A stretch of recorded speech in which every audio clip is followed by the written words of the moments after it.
మీ business ఏదైనా మీ ఊర్లో promotion చేయాలంటే అది సుమన్ టీవీతోనే సాధ్యం. ఇప్పుడే సంప్రదించండి. గౌరవనీయులు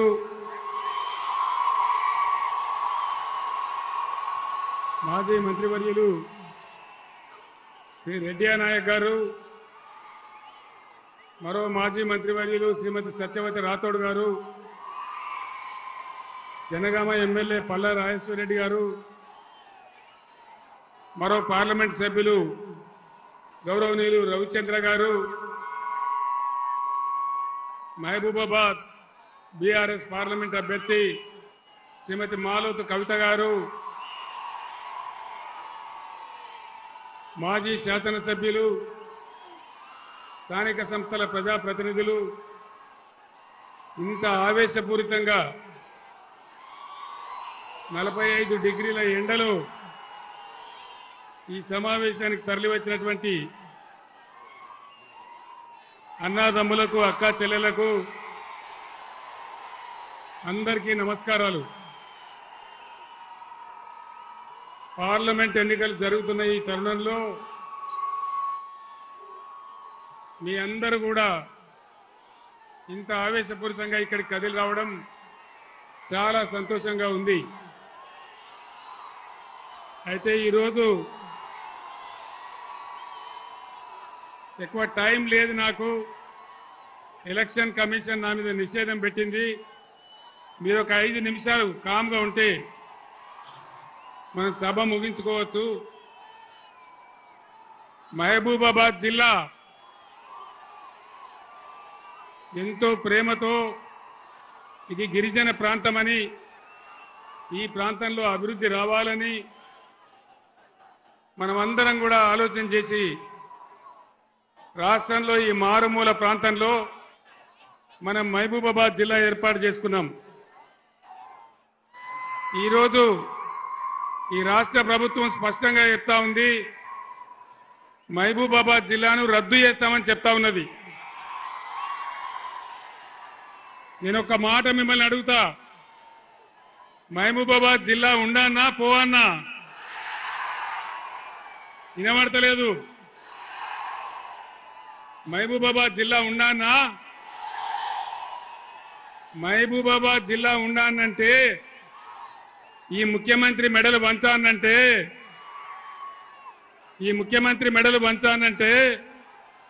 ఇక్కడ మాలోతు కవిత గెలవాలి. మీకు వినబడ్డదా? మీకు వినవల్లే కదా. మహబూబాబాద్ జిల్లా తీసేస్తా అని కాంగ్రెస్ ముఖ్యమంత్రి చెప్తా ఉన్నాడు. మహబూబాబాద్ జిల్లాను మీకు కేసీఆర్ తెచ్చిండు. మరి మహబూబాబాద్ జిల్లా ఉండానా ఊడిపోవన్నా? మహబూబాబాద్ జిల్లా ఉండానంటే ఈ ఎన్నికల్లో కాంగ్రెస్ కు బుద్ధి చెప్పాలి, మాలోతు కవిత గెలవాలి.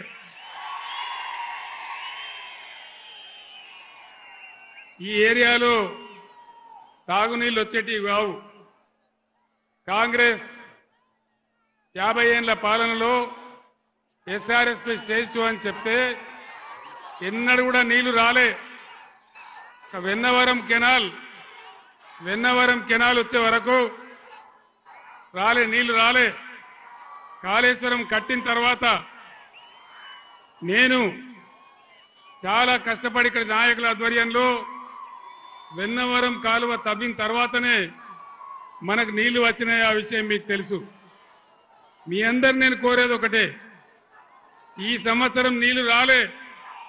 ఏ కారణం చేత రాలే, ఎందువల్ల రాలే, మీరు ఆలోచన చేయాలి. కాంగ్రెస్ అరిచేతిలో వైకుంఠం చూపించి అడ్డగోలు హామీలు ఇచ్చి రాష్ట్ర వ్యాప్తంగా రైతుల ఉసురు పోసుకుంటా ఉన్నది. రైతు బంధు ఇయ్యలే. రైతు బంధు వచ్చిందా? రైతు బంధు వచ్చిందా? రాలేదా? ఎవరికైనా 2500 రూపాయలు వచ్చినాయా? తులం బంగారం వచ్చిందా? ఏది కూడా రాలే. కానీ అనేక హామీలు ఇచ్చినారు. ఒకటే ఒక్క హామీ, ఉచిత బస్సు నెరవేరిస్తే భయంకరంగా ఆటో రిక్షా కార్మికులంతా రోడ్డున పడిపోతా ఉన్నారు. వాళ్ళ బతుకులు ఆగమైపోతా ఉన్నాయి. ఆటో రిక్షా బిడ్డలు ఆత్మహత్య చేసుకుంటా ఉన్నారు. ఒక స్కీమ్ పెడితే మంచిదే, మహిళల గురించి మేము వద్దనడం లేదు. కానీ ఆ స్కీమ్ పెట్టినప్పుడు వచ్చేటువంటి బాధలు, ఇబ్బందులు ప్రభుత్వం గమనించి ఆటో రిక్షా కార్మికులకు కూడా తగిన న్యాయం చేయాలి. ఆటో రిక్షా కార్మికులకు న్యాయం జరగాలి. అది జరిగేదాకా బీఆర్ఎస్ కొట్లాడుతుందని మనవి చేస్తా ఉన్నా.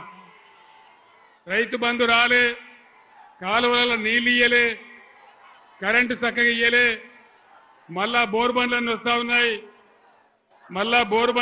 ఉన్నాయి, అనేక ఇబ్బందులు జరుగుతూ ఉన్నాయి. నేను మీ అందరికి ఒకటే మాట మనవి చేస్తా ఉన్నా. ఇవాళ ఎలక్షన్ కమిషన్ ఆఫ్ ఇండియా నా మీద నిషేధం విధించింది.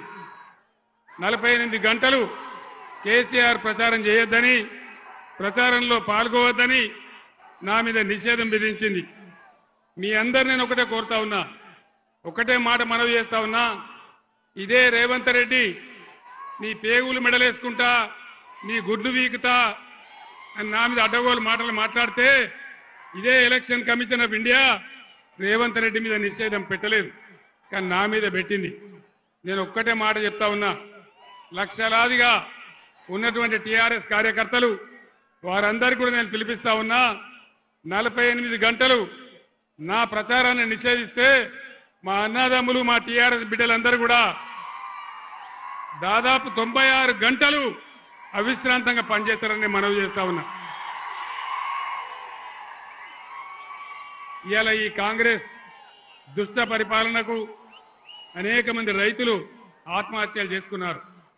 ఇవాళనే ఒక రైతు కరీంనగర్ జిల్లా చొప్పదండి నియోజకవర్గంలో వడ్లు కొనకపోతే, ఆయన 15 రోజులైతే వడ్లు తెచ్చి వడ్లు కొనకపోతే తట్టుకోలేక ఆ వడ్లను ఆరబెడుతూ అక్కడనే కుప్పగూలి చచ్చిపోయినాడు. ఆయన గుండె ఆగిపోయి చచ్చిపోయినాడు. మీ అందరినీ కూడా నేను కోరేది ఒకటే, ఈరోజు కాంగ్రెస్ అరచేతుల వైకుంఠం చూపించి 6 గ్యారంటీల పేరిట తెలంగాణ 50 మంది ప్రజలను దగా చేసి మోసం చేసింది. మళ్ళీ ఈ ఎన్నికల్లో వాళ్ళే గనక గెలిస్తే ఇంకా అమలు చేయకుండా ఏం కాదు, వాగ్దానాలు లేవు, ఏవి లేవని అన్ని కింద బండబెడతారు. కాబట్టి దయచేసి నేను మీతో కోరేది, ఈ ఎన్నికల్లో మీరు కాంగ్రెస్ పార్టీకి బుద్ధి చెప్పాలి. మీ తరఫున ఉన్నటువంటి బీఆర్ఎస్ని గెలిపించాలని కోరుతా ఉన్నా. నరేంద్ర మోడీ, భారతీయ జనతా పార్టీ ఏదైనా ఒక పని జరిగిందా ఈ దేశంలో? 15 లక్షల రూపాయలు వచ్చినాయా ఎవరికన్నా? మోడీ 15 లక్షలు ఇస్తానడు, వచ్చినాయా? మరి ఏమొచ్చినట్టు మోడీ కాలంలో? బేటీ పడావో, బేటీ బచావో, అమృత్ కాల్, మనుకాల్, మశానం కాల్ అన్ని నినాదాలే తప్ప ఏ ఒక్క కూడా పని జరగలే. అందుకే నేను మిమ్మల్ని కోరుతా ఉన్నా, ఇవాళ నరేంద్ర మోడీ మన గోదావరి నదిని ఎత్తుకొని పోతా అంటా ఉన్నాడు.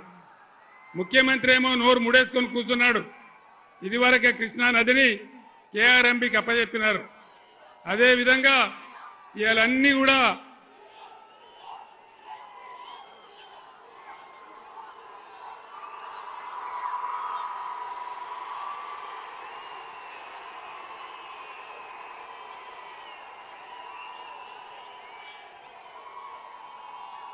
నాకు టైం లేదు, నేను 8:55 ఉపన్యాసం బంద్ చేయాలా? ఈసీ నా మీద నిషేధం పెట్టింది. మీరు ఒక 10 నిమిషాలు దయచేసి నినాదం ఆపాల. ఇవాళ నరేంద్ర మోడీ మన గోదావరిని ఎత్తుకపోతా అంటున్నాడు. ముఖ్యమంత్రి ఏమో నోరు కూడా తెరుస్తలేడు. ఇదివరకే కృష్ణానదిని ఉంచబోయి కేఆర్ఎంబీకి అప్పచెప్పినారు. ఇవాళ కనీసం ఖమ్మం పట్టణంలో మురికి నీళ్ళు వస్తూ ఉన్నాయి. మన మహిబాద్ నియోజకవర్గంలో కూడా డోర్నకల్ కానీ, మహిబాద్ కానీ, నర్సంపేట కానీ భయంకరంగా మంచినీళ్ళ సమస్య వస్తూ ఉన్నది. 8 ఏళ్ళు మంచిగా నడిచినటువంటి కరెంట్ ఎక్కడ పోయింది? భగీరథ ఎక్కడ పోయింది? దయచేసి మీరు ఆలోచించాలని కోరుతా ఉన్నా. 70 ఏళ్ల కాంగ్రెస్ పాలనలో ఏనాడు కూడా ఎక్కడ కూడా గిరిజనులను గౌరవించలే. కానీ బీఆర్ఎస్ ప్రభుత్వంలో సేవాలాల్ మహారాజ్ భవనం కట్టుకున్నాం, అక్కడ బంజారా భవన్ కట్టుకున్నాం, మన సత్యవతి రాథోడ్ గారే కట్టించినారు. అదేవిధంగా గిరిజనులకు 10% రిజర్వేషన్ పెట్టుకున్నాం, ఏ ప్రభుత్వం కూడా చేయలే.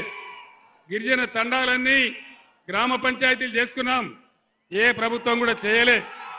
కాబట్టి నేను గిరిజన బిడ్డలను కోరుతా ఉన్నా, మీరు దయచేసి ఎట్టి పరిస్థితులలో మీ యొక్క ప్రతాపం ఈ పార్లమెంట్ ఎన్నికల్లో చూపెట్టాలని మిమ్మల్ని అందరినీ కూడా నేను కోరుతా ఉన్నా. అదేవిధంగా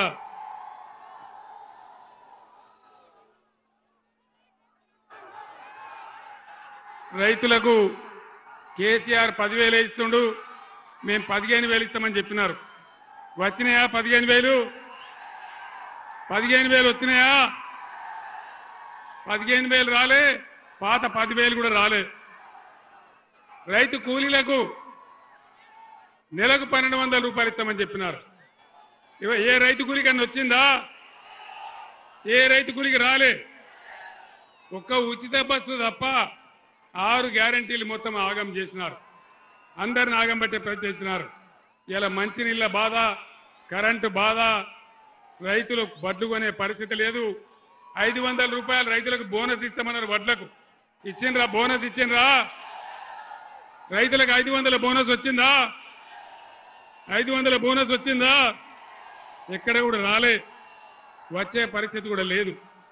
అందువల్ల మీ అందరినీ కూడా నేను కోరేది, ఈ ఎలక్షన్లో మీ అందరూ కూడా ఏకమై